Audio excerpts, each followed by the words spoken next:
Tapi saya ingin menyampaikan karena mungkin tidak terangkum ya dalam satu informasi. Sebenarnya semua informasi ini ada di media semua. Jadi ini bukan suatu yang rahasia, tapi karena informasinya bertahap-tahap dan sedang digurus oleh semua jajaran baik di ESDM maupun industri, sehingga mungkin tidak terlihat ya. Nah, jadi ada 6 topik proyek-proyek raksasa. Ada proyek raksasa, sebentar saya mute dulu deh. Yang mau jalan. Ya, jadi ada 6 proyek raksasa yang saat ini sedang berjalan, dan itu adalah gasifikasi batubara menjadi metanol dan DME, konversi pembangkit listrik tenaga diesel ke gas alam, proyek petrokimia di Bintuni, Papua Barat, proyek jaringan gas rumah tangga, proyek olefin dan grassroots refinery di Tuban, dan proyek pembangunan minyak dan gas bumi. Ini adalah proyek-proyek raksasa yang saat ini sedang didevelop dan akan berjalan mulai ada yang tahun ini, ada yang tahun depan, sehingga lebih baik kami informasikan segera kepada teman-teman di industri untuk aware dan tahu perkembangan ini dan sehingga siap supaya EPC companies Indonesia dan juga fabrikator Indonesia mempunyai kesempatan untuk mengerjakan proyeknya. Oke, ini contoh yang pertama adalah proyek gasifikasi batubara. Mungkin Bapak-bapak bisa lihat bahwa di berita itu tahun 2021, 27 Januari, PTBA bilang 3 bulan lagi akan menggarap proyek gasifikasi batubara. Lalu baru aja Maret tanggal 19, proyek gasifikasi batubara di-announce udah mulai beroperasi 2024. Ini 2 informasi ini kami laporkan bahwa ini serius dan tidak lama lagi proyek EPC akan dilelangkan dan akan dilaksanakan. Jadi tahun ini bisa mulai.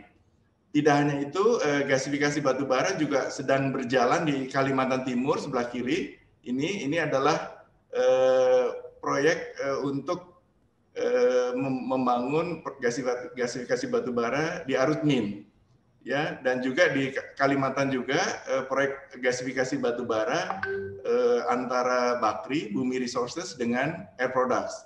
Jadi benang merahnya adalah ketiga proyek ini. Dan nanti ada 4, tapi ketiga ini proyek sudah mulai jalan dan ketiganya menggunakan Air Products sebagai investor atau mengundang atau memitrakan dengan Air Products. PTBA Pertamina dengan Air Products. Lalu sebelah kiri ini Arutmin dengan Air Products. Bakri dengan Air Products. Jadi tiga-tiganya dengan Air Products. Siapakah mereka dan bagaimanakah mereka? Sedikit nanti saya ulas sedikit. Jadi 3 proyek ini sebagai contoh untuk Bumi Resources sudah fit dimulai, front-end engineering sudah dimulai dengan perusahaan Cina. Ya, bagaimanakah dan kenapakah itu? Sorry saya mundur sedikit tadi. Di bawah kanan ini, kenapa menjadi keekonomiannya masuk adalah karena saat ini pemerintah sudah memutuskan di DPR tentunya, nanti nunggu keputusan presiden, bahwa tahun depan itu subsidi listrik dan subsidi LPG 3 kilo akan langsung ke warga miskin. Apa ini maksudnya? Jadi warga miskin akan mendapatkan uang tunai, ya seperti bansos lah, kira-kira seperti itu, sehingga mereka bisa membayar listrik dan LPG dengan harga keekonomian. Artinya industri pembangkitan listrik dan industri LPG akan bersaing secara keekonomian. Contoh nyatanya adalah petrokimia, contoh nyatanya adalah pelumas, contoh nyatanya adalah Pertamax dan Pertalite. Itu adalah harga pasokan secara pasar, ya. Nah, gasifikasi batubara ini nanti tujuannya adalah untuk salah satunya adalah untuk membuat DME, ya. Nah ini sebelah kiri bagi para teknolog kimia saya kira nggak asing, gasifikasi batubara sudah sangat sering ya. Batubara dimasukkan ke dalam gasifier, gasifier itu kemudian dibersihkan, intinya membentuk syngas ke atas. Syngas kemudian dikonversi menjadi misalkan metanol, metanol nanti dirubah menjadi DME, di mana sulfurnya bisa diambil, CO2-nya juga bisa ini dan juga ada solids ya. Jadi itu adalah pembuatan gasifikasi batubara dan ada 2 penggerak keekonomian, yaitu satu tadi di bawah subsidi LPG 3 kilo dirubah jadi bansos, yang kedua perusahaan-perusahaan batubara akan diberikan izin untuk pertambangan dan kelanjutan mereka menambang batu bara bila melakukan hilirisasi. Bila tidak, mereka akan dicabut izinnya. Jadi batu bara satu, tidak akan ada lagi pembangkit batu bara. Kedua, tidak ada lagi pendanaan untuk investasi batu bara. Dan ketiga, ya mereka harus hilirisasi. Jadi dua keekonomian ini mendorong proyek gasifikasi batu bara, dan kebetulan Air Products masuk sebagai investor membawa 10 miliar dolar untuk 5 proyek gasifikasi batu bara. Nah, sebelah kanan ini adalah gambar ya rencana bagaimana Indonesia mengurangi import LPG. Saat ini sudah mendekati 7 juta ton LPG. Kami ada 4 program bersamaan, tidak satu ya. Satu program adalah membuat DME sebagai pengganti LPG. Program kedua adalah membuat LPG sendiri di kilang-kilang baru dan di gas yang mengalir di Indonesia. Ketiga, mungkin sudah mulai baca juga program 1 juta kompor listrik. Dan keempat, nanti secara khusus kami akan sampaikan tentang jaringan gas rumah tangga, tersebut Jargas. Nah, yang kuning bawah ini itu ada sederet perusahaan yang akan melakukan gasifikasi batu bara. Nah, dari sederet ini yang paling serius adalah 1, 2, 3. Kaltim Primaco tadi dengan Bumi Resources dengan Air Products, Bukit Asam dengan Air Products, Arutmin dengan Air Products. Jadi ini sudah apa ya, pasti karena keekonomiannya wajib, dan harga dari batu bara ini yang disebut DME tadi lebih murah dari LPG. Satu, kita menghemat devisa, kedua menghemat harga, masyarakat juga bisa menikmati LPG yang lebih murah, di mana subsidi langsung akan dicabut. Disubsidi ke LPG akan dicabut, akan dirubah menjadi subsidi tunai. Itu adalah perkembangannya. Nah, bagaimana teknologinya dunia, Bapak-bapak dan Ibu dan rekan-rekan semua, ya. Yang dulu saya kasih tahu, biasanya turun di putaran. Oke. Jadi di dunia ini sudah hampir semua proyek gasifikasi batu bara yang terbesar ada di sana. Jadi di Cina itu sekarang sudah 13,7 juta ton produksi DME. Memang kapasitasnya baru separuh. Itu karena sekarang ada gas masuk dari utara, dari Rusia, sehingga masyarakat Cina yang tadinya memakai DME lebih senang memakai gas kota. Nah, di Cina gasifier-nya itu hampir sebagian besar adalah Shell. Siapakah Shell? Shell adalah Air Products. Dibelilah teknologi Shell oleh Air Products. Ini contohnya adalah gasifier terbesar di Cina itu 3.200 ton. Ya, jadi ini memang luar biasa. Dan tidak hanya di itu menjadikan DME, tapi juga ini menjadi metanol dan sebagainya, dan syngas dan lainnya. Jadi Cina menjadi salah satu mitra daripada Air Products. Kalau Bapak Ibu ditanya ke siapa para fabrikator Indonesia berpaling, EPC company, ya ke Cina. Kalau Anda ingin menikmati atau mengejar peluang ini, segeralah bermitra, karena mereka udah 13 juta ton. Tidak ada satupun di dunia kecuali Afrika Selatan, tapi itu udah 20-30 tahun yang lalu, yang lebih baru dan lebih advance daripada Cina. Ya, lalu selain proyek gasifikasi batu bara, juga ada distribusi daripada LPG-nya. Ini contoh, misalkan kalau di LPG di Tanjung Enim diproduksi dengan DME dari PTBA Bukit Asam, ya, itu harus dikirim-kirimkan kepada Sumatera dan kepada Balongan dan kepada Jawa dan sebagainya. Nah, pertanyaannya adalah bagaimana menyalurkan LPG menggunakan bagaimana menyalurkan DME dengan menggunakan existing distribusi LPG. Nah, di kanan kami secara khusus sudah berdiskusi dengan para teknolog Cina, kami undang rapat khusus Kementerian SDM, ingin tanya karena ini menjadi peluang bisnis. Karena Pertamina DME akan murah, akan membuat pengganti LPG, tapi bagaimana distribusinya. Jadi ada dua sisi industri gasifikasinya membuat metanol, kemudian membuat DME, kemudian adalah juga downstreamnya. Lalu kami tanya bagaimana di Cina, apakah ini karena Pertamina punya dua pola nih, pola 100% atau pola 20-80%. Kami tanya di Cina, bagaimana 80-20 atau 100% DME? Mereka jawab 100% DME. Karena 100% DME itu lebih pasti untuk tidak adanya kebocoran, tidak adanya kesalahan. Jadi DME ya DME, LPG ya LPG. Itu satu. Lalu pertanyaan kedua kami tanya, kalau kapal spherical tank botol LPG untuk mengangkut DME, bisakah? Di Cina, dia bilang gitu, untuk mentransportasi DME itu hanya ini sealing material. So the sealing material of weighted non-metallic parts shall be replaced to endure corrosion. Ya, dan juga saturated pressure-nya lebih rendah. Nah itu apa?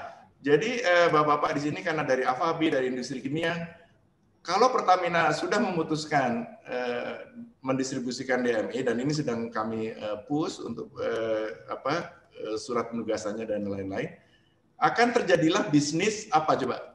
Satu, pemasangan sealing untuk kapal-kapal, sealing LPG. Kedua, spherical tanks untuk LPG akan dirubah ke DME storage.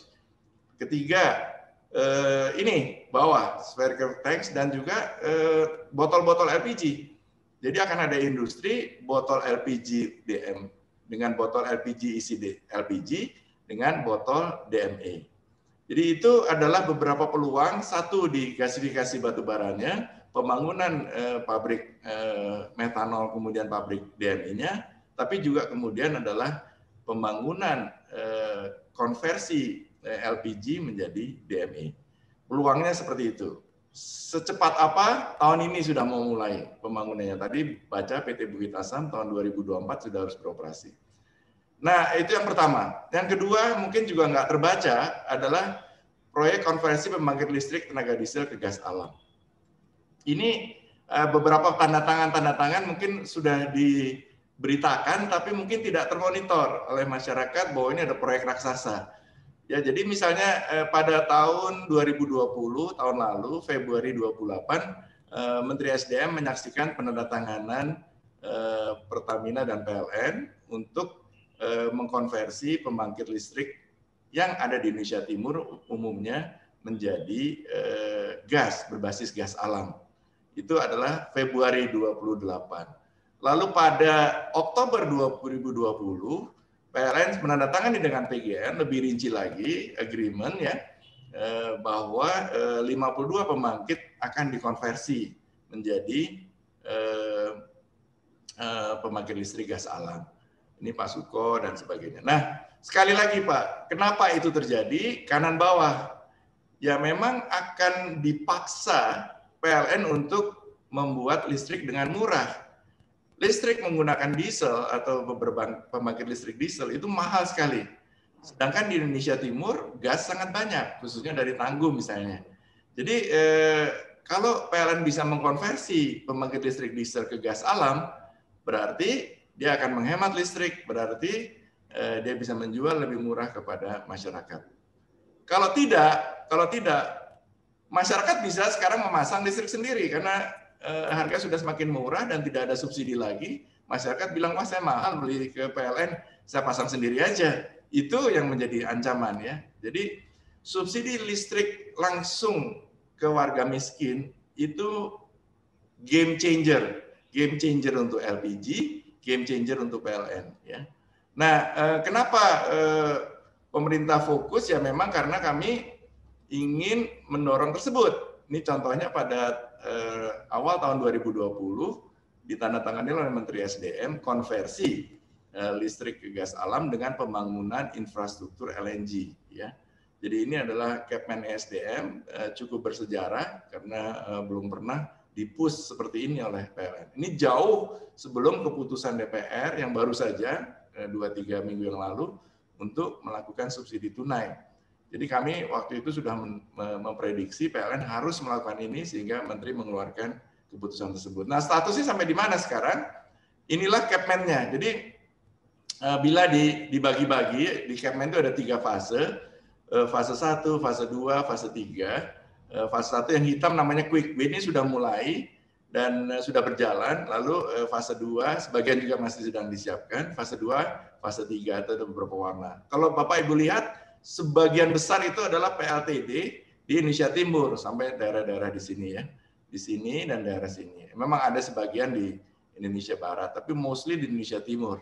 Itu karena PLTD-nya sangat banyak dulu untuk mempercepat elektrifikasi. Nah, caranya seperti apa? Ini yang akan terjadi. Jadi ada distribusi LNG, ada yang warna ungu, ada yang warna biru. Ini micro LNG ataupun milk run itu seperti inilah bentuknya. Kalau micro LNG itu dengan basically ISO tank pindah dari kapal ke tangki-tangki, atau dengan small scale LNG carrier. Jadi LNG-nya dipindahkan ke storage kecil untuk ke pembangkit listrik. Seberapa serius? Sangat serius. Ini jadwalnya. Jadi saat ini pada bulan Mei ini sudah dalam tahap tender investor. Jadi mudah-mudahan Juni atau Juli. Jadi ini proses pengadaan. Nah ini PJBG, PLN, dan PGN sudah untuk yang quick win. Jadi ini tinggal copy paste aja. Jadi Mei dan Juni, Juli lah mungkin paling lambat. Sekarang AMDA sedang diproses. Mulai nih investor terpilih, lalu konstruksi. Jadi konstruksi ini diperkirakan pertengahan tahun ini, tidak lama-lama lagi. 52 pembangkit. Apakah itu konstruksinya adalah tadi 1 kapal LNG skala kecil, 2 ISO tank containers, 3 pabrik receiving terminal, 4 storage terminal, 5 regasifikasi. Jadi akan terjadi proyek-proyek skala kecil, sedang dan besar di banyak lokasi di seluruh Indonesia Timur. Nah, kalau para fabrikator dan EPC company ready, industriawan ready, tentu bisa mengambil peluang ini. Kepada siapa Pak kami nanti mencari pekerjaan ini? Kepada ini calon investor atau pemenang investor proyek ini. Siapa? Saat ini ada 30 peserta yang ikut prakualifikasi. Mungkin lebih dari 10 akan lulus dan akan ditentukan oleh PGN, ya. Nah, tetapi tidak menunggu yang investor. PLN sekarang sudah bergerak cepat. Tadi itu terdorong oleh masalah harga di Indonesia Timur. Contohnya di Sorong ini sudah perjanjiannya pada bulan 11, langsung pada bulan Januari sudah ngalir. Jadi hanya mengkonek pipa-pipa sedikit dan gas yang sudah ada di Papua bisalah mengalir gas pertama. Jadi inilah yang pertama. Jadi menunjukkan bahwa quick win sudah mulai, ya. Quick win sudah mulai. Lalu juga yang perlu infrastruktur besar sedang berjalan. Itu rekapnya. Lalu ketiga, ini adalah proyek petrokimia di Bintuni, Papua Barat. Ini adalah teman-teman pupuk Indonesia, dibantu khusus oleh Pak Menteri ESDM yang kebetulan juga berasal dari pupuk, dan beliau sangat concern terhadap pasokan pupuk di Indonesia Timur dan sangat concern terhadap pasokan gas di Jawa yang semakin berkurang. Jadi industri pupuk perlu untuk mempunyai pemasok pupuk skala raksasa sebagai pengganti misalnya Cikampek atau lainnya yang sudah menurun gasnya. Jadi ini berita-beritanya. Sebenarnya tahun 2014 nih, Genting sudah temukan cadangan gas baru, tapi sudah hampir 5-6 tahun ini cadangan itu hanya di dalam bumi saja. Nah, atas terobosan Pak Menteri, dengan segala cara beliau sedang akan mendorong gas ini bisa dimanfaatkan oleh pupuk Indonesia. Nah, di sini Bapak bisa baca pada tanggal 3 Desember, pupuk Indonesia bakal bangun, itu masih Desember, tapi Maret kemarin di acara publik, karena akan ke publik ya untuk IPO, Pupuk Kaltim akan investasi 35,9 triliun bangun pabrik. Nah pada 29 Maret tim Pupuk Indonesia sebelah kiri itu ada Pak Arief yang ikut hari ini juga ikut webinar ini itu sudah mulai survei. Jadi sudah mulai survei, jadi ini cukup serius. Nah bagi yang tidak tahu, ini adalah gambar tangguh LNG sebelah kiri ya. Jadi tangguh LNG itu di yang warna ini, di tangguh itu ada 3 blok, Berau blok, Wiriagar blok, dan Muturi blok. Di sebelah kanan tangguh itu ada namanya Kasuri blok.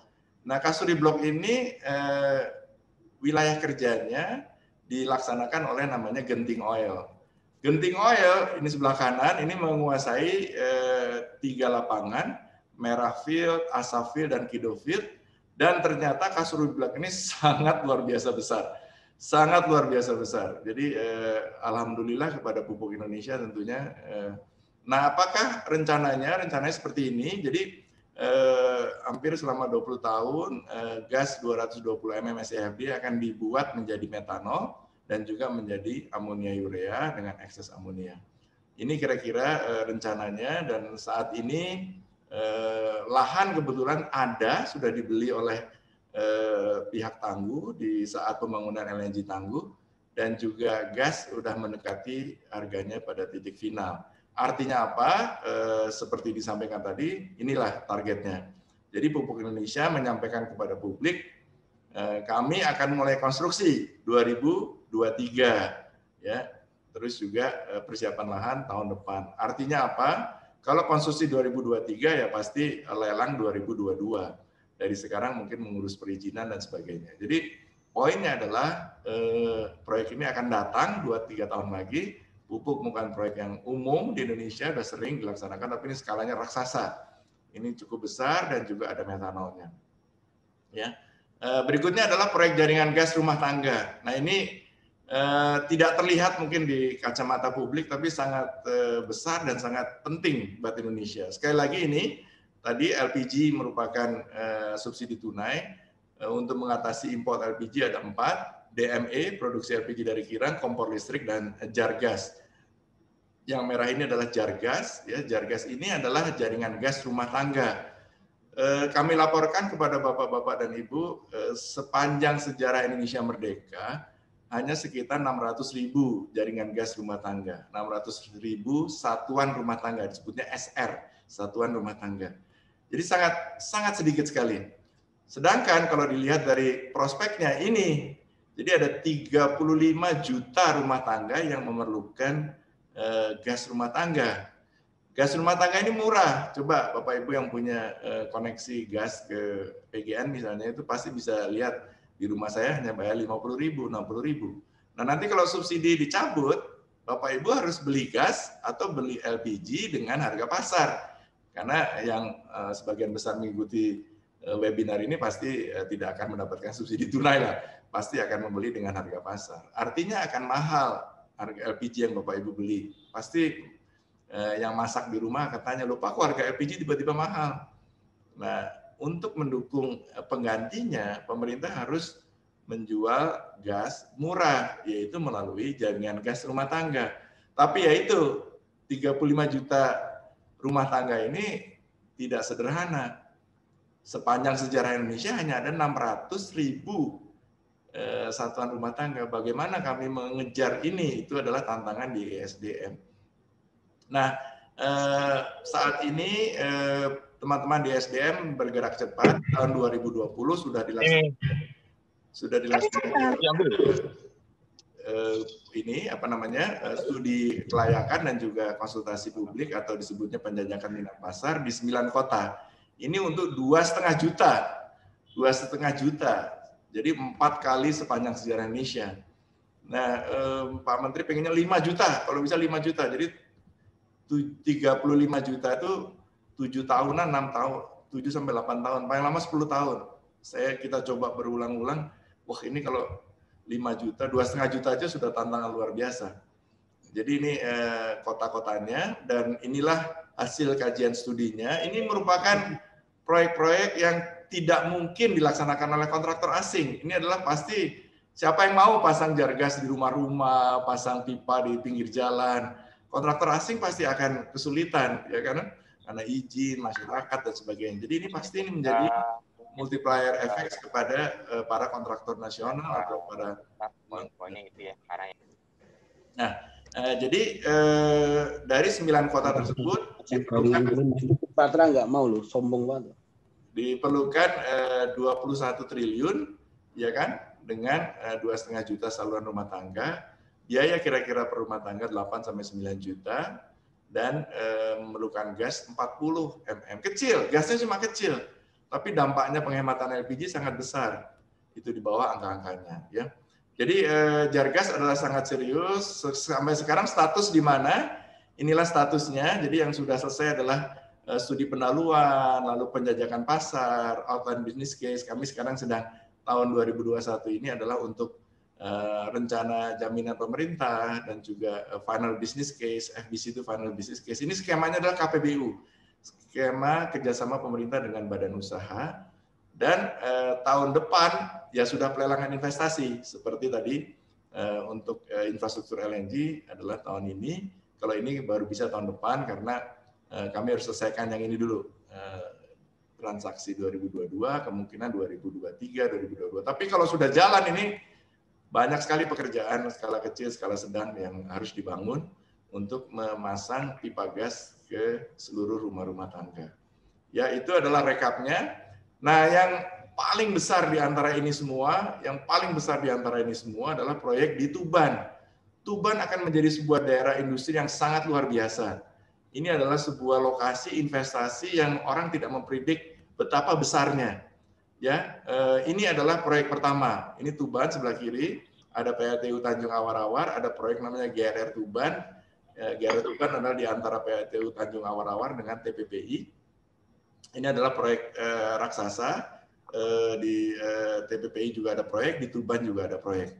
Nah, GRR proyek Tuban ini angka-angkanya yaitu 300.000 barel. Ini adalah grassroots refinery kalau bahasa terjemahannya, artinya satu-satunya kilang baru yang sangat besar untuk menghasilkan BBM dengan Euro 5. Sebelah kanan adalah produknya, dan nilainya adalah sekitar 16 miliar sampai 18 miliar dolar.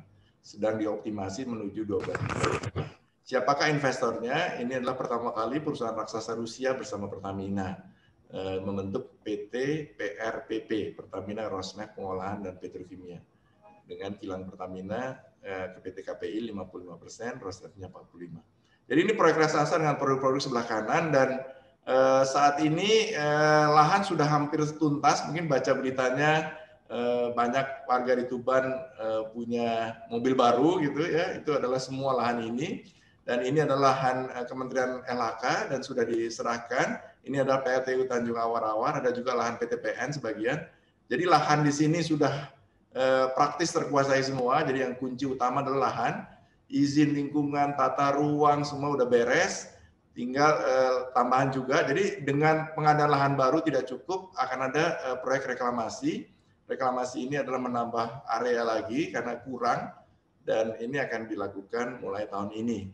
Nah, jadwalnya bagaimana? Saya kira Bapak Ibu udah tahu. Sekarang sudah front end engineering design sejak bulan Maret tanggal 21. Mungkin tahun depan fitnya, karena ini proyek raksasa. EPC kapan? Ini angka-angkanya pertengahan tahun depan adalah EPC tender. Proyeknya sangat besar. Jadi semua pasti dapat lah kalau memang bekerja dengan optimum, profesional, dan ekonomis. Semua yang ada di dalam negeri pasti dapat. Ini nggak mungkin kalau seluruhnya dari luar negeri.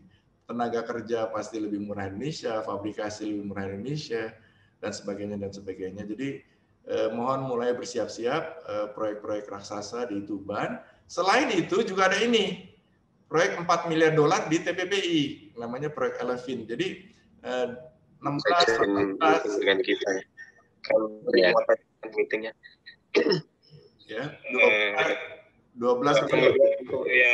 Bentar, Pak. Sini. Pak Didi, tolong di mute Pak Didi. Oke, dan TPPI ini ada proyek 4 miliar dolar. Jadi ini daerah sini bayangkan Pak, akan terjadi proyek katakanlah 16-17 miliar dolar. Itu luar biasa, sangat luar biasa. Akan diperlukan tenaga welder, pemancangan, tenaga steel structure, tenaga millwrights dan sebagainya. Akan sangat luar biasa. Ya, jadi apakah proyek Olefin TPPI ini membuat 1 juta per tahun? Ini adalah produknya, high density polyethylene, low density polyethylene, low density polyethylene, polypropylene. Jadi Pertamina akan mempush TPPI menjadi real petrochemical plant, petrochemical project ya. Jadi ini adalah di bawah prosesnya. Intinya adalah akan dipasang olefin cracker dan purchase gas recovery unit, dan juga produk-produk unit tambahan. Jadi itu adalah olefin kompleks, cukup besar, ya. Sebelah atas adalah produknya. Jadi itu kapan ini sekarang? Saat ini sedang